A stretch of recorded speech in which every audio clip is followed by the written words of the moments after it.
ആരാത്? തങ്കപ്പൻ ചേട്ടനോ? നീ വരെ ഉറങ്ങിയില്ലേ? അയ്യോ, ഇതെന്താ ശബ്ദം ഏതാണ്ട് പോലെ ഇരിക്കുന്നല്ലോ. ജലദോഷം ജലദോഷം. ഇപ്പൊ ശരിയായി. ചേട്ടൻ എങ്ങോട്ട് പോവാ? അറിഞ്ഞിട്ടെന്തിനാ നേരെ ഇത്രയായിട്ട് ഉറങ്ങാത്തത്? വീട്ടുകാര്യങ്ങൾ ഓർത്തോണ്ട് കിടന്നാ ഉറക്കം വരില്ലേ ചേട്ടാ? അപ്പൊ വീട്ടുകാരും ഓർക്കണ്ട, കിടന്നോ. ഞാൻ വീടി വാങ്ങാൻ പോവാ. എന്നിട്ട് ഉടനെ വരുവോ? ഞാൻ വരുവോ വരാതിരിക്കുകയോ ചെയ്യും. വിറക് കീറാൻ ചേട്ടൻ വിഷമിക്കുന്ന കണ്ടപ്പോ എനിക്ക് സങ്കടം വന്നു. പോയി കിടന്ന് ഉറങ്ങാൻ നോക്കൂ കുരിശേ.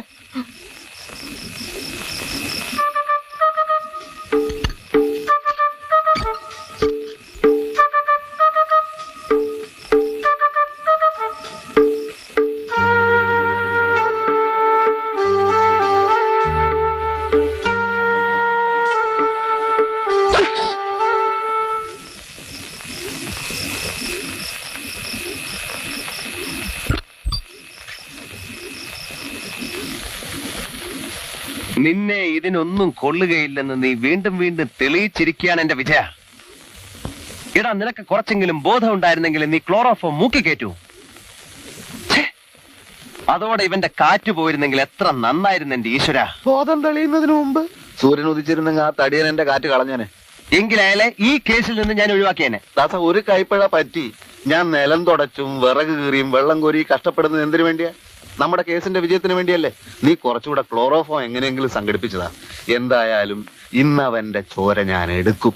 ഒരു കാര്യത്തിൽ എനിക്ക് സന്തോഷമുണ്ട്. എന്താ? പ്രഭാകരൻ തമ്പിയുമായി നമുക്ക് മുൻ പരിചയമുള്ളത് കൊണ്ട് എനിക്കും അവിടെ വരാം. അവിടെ നിന്നുകൊണ്ട് തടിയന്റെ എല്ലാ നീക്കങ്ങളും നമുക്ക് വാച്ച് ചെയ്യാം.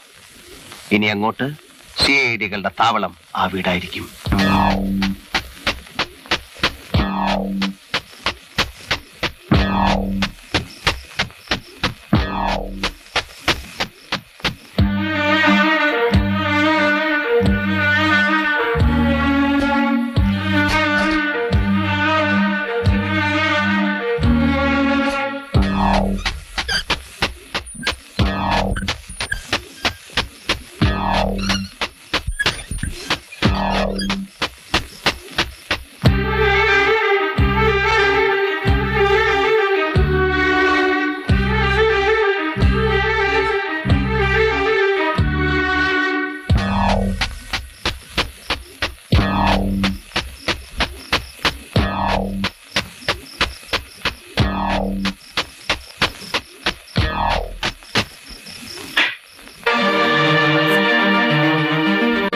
അനന്തൻ നമ്പ്യാർ, നിങ്ങൾ?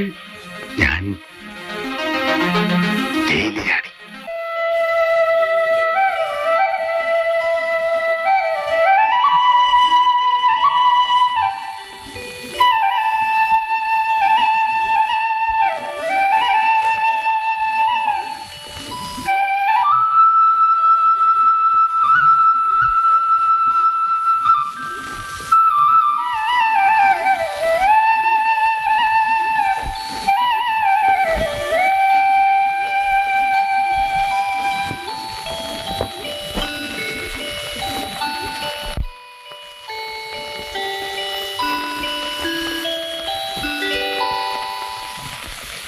$15 ലക്ഷത്തിന്റെ മയക്കുമരുന്ന് പിടിച്ചു. കവറത്തി ഐലൻഡിനെ ലക്ഷ്യമാക്കി നീങ്ങിക്കൊണ്ടിരുന്ന ഒരു ബോട്ടിൽ നിന്ന് കസ്റ്റംസ് ഓഫീസർ രാജശേഖരന്റെ നേതൃത്വത്തിലുള്ള സംഘം 15 ലക്ഷം രൂപയോളം വില വരുന്ന ഹെറോയിൻ തുടങ്ങിയ മയക്കുമരുന്നുകൾ പിടികൂടി. കള്ളക്കടത്ത് സംഘത്തിലെ 3 പേരെ അറസ്റ്റ് ചെയ്തു. 2 പേർ കടലിൽ ചാടി രക്ഷപ്പെട്ടു. കഷ്ടം, ഈ കസ്റ്റംസുകാരെ കൊണ്ട് തോറ്റു. കള്ളക്കടത്തുകാർക്ക് ജീവിക്കാൻ വയ്യാന്നുള്ള ഒരു സ്റ്റേജായി.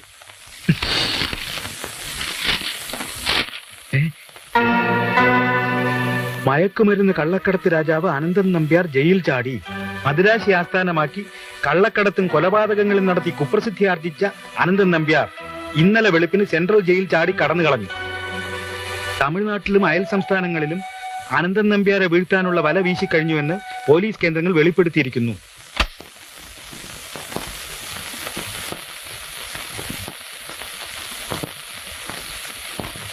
അനന്തോ, അനന്തൻ നമ്പ്യാരെ, എന്നെ തല്ലല്ലേ, ഞാൻ ഒരു കുറ്റവും ചെയ്തിട്ടില്ല. ഇങ്ങോട്ട് നോക്കി, ഇത് ഞാനാ, പ്രഭാകരൻ തമ്പി. ഞാനങ്ങ് ഭയന്നു പോയില്ലോടോ. ഇങ്ങനെ ഭയന്ന് അതാ അകത്തായത്. ഡോ, കള്ളക്കടത്തും കൊലപാതകവും ഒക്കെ ചെയ്യുന്നവനെ ഇങ്ങനെ പേടിത്തൊണ്ടനാവരുത്. താനിക്കത് പറയാം.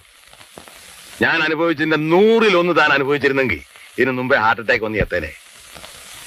2 മലയാളി സേടികളാ മദ്രാസി കള്ളക്കടത്ത് രാജാവായിരുന്ന എന്റെ ജീവിതം കുട്ടിച്ചോറാക്കിയത്.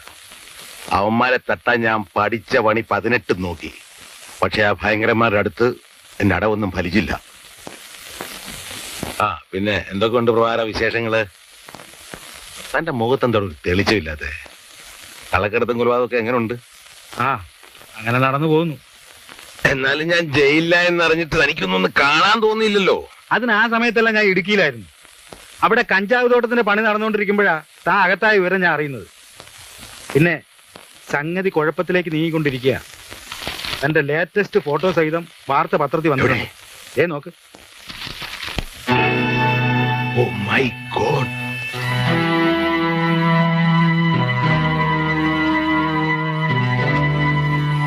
പുറത്തിറങ്ങാൻ പറ്റാത്ത സ്ഥിതിയായല്ലോ ഈശ്വര.